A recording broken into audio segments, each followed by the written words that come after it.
giving a rundown of how we work. So for example, Clay, if I'm doing a job for you, I'm not just gonna walk in and say, "All right, Clay, what junk do you have? What are you getting removed?" Yeah. I'm gonna build a rapport. "Hey, Clay, how you doing, man? Hey, I saw you're moving out. Where are you guys moving to? Oh, nice, nice. What are you doing with this space? You getting rid of it or okay, gotcha." Oh, and then that way you can start finding value keys. Oh, this person needs this stuff out by Tuesday because they're moving. This person, they just got a divorce.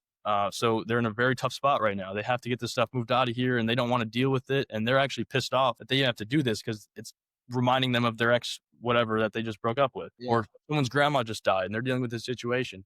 So you find this the situation that the person is in that will help you form your pitch for the sale. You find out what they actually need. Yeah. Because if you want the stuff, let's say Clay, you have until the end of the year to get the stuff cleaned out of this warehouse. I'm like trying to sell you on the fact that we can do it same day. Yo, Clay, we're same day service. So we're so good. Here's our same day price. You're like, oh, that's too much. I mean, I don't even need it same day.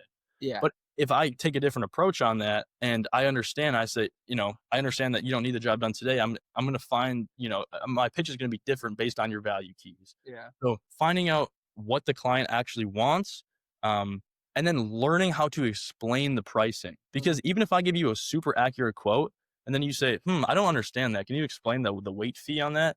And I'm like, the weight fee, it's like, okay, then you just lost credibility. They don't believe in your quote. Or if I'm giving you a quote and I think, I think you're between a quarter and a half, but I'm really not sure. I'm just going to quote you at a half. Boom, you lost credibility. You're not sure of your quote. Just being incredibly confident of your quote. Like, Mhm. hey, Clay, so I took a look at everything you got. I have you at a quarter load. I'm sorry. Did they tell you how we price over the phone? No, they didn't tell me. Oh, okay. I'll give you a quick rundown. So we charge based on 4 weight. We charge volume, weight, recycling fees, and then labor. On this job, all this stuff's by the curbside, so you don't have to worry about any labor on this. Recycling fees, you do have a mattress, so there's just a $50 recycling fee on that. And then space, I just have you at the job minimum for 125. Total brings you to 155. If that works, we can pull the truck up right now and get started for you.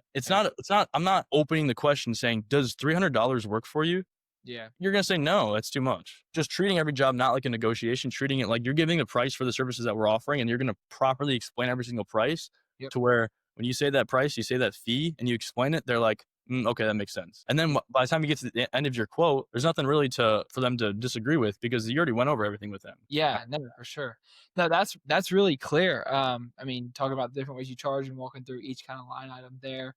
What is when y'all are quoting, are y'all able to do stuff over the phone or do y'all have to do a lot of stuff in person or what does y'all's quoting process look like? So that's a big one too.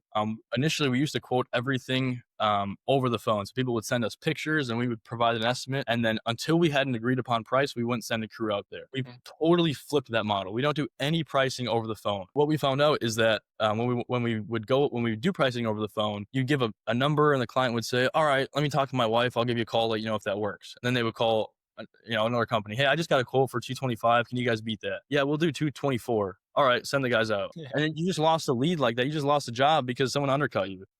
But if you go out there and you say, hey, so how we work, our guys go out there in person, they'll take a look at everything you have and they'll give you an exact quote based on the job that you have there on site. Yeah. That way our guys can go on site and they can see the yard waste in the backyard that the client didn't mention. They can see the old TV in the garage that they need to get rid of. They can see the, stuff in the attic, or there's opportunities to find more junk that this client is going to need removed in the future anyway. And we can give them the best price right now because we're already here on site. It's right here. I got my partner here. We're ready to lift this stuff up. If you don't take our quote, you don't get charged for this, but we're here right now. Let's just get it done for you. And we Yeah. found closing rate went way higher. Our average job size increased from doing that. Yeah. That's been a very big component of increasing the AJS too. I bet. Yeah, I mean, I bet I could imagine the people are sending you photos and they're purposely not including the one, this one piece over here. They're purposely not, including certain things or letting you know how hard it's going to be. But then when you get there in person, you can upsell them, you can build rapport, and you're right there with the truck ready. And so that's awesome.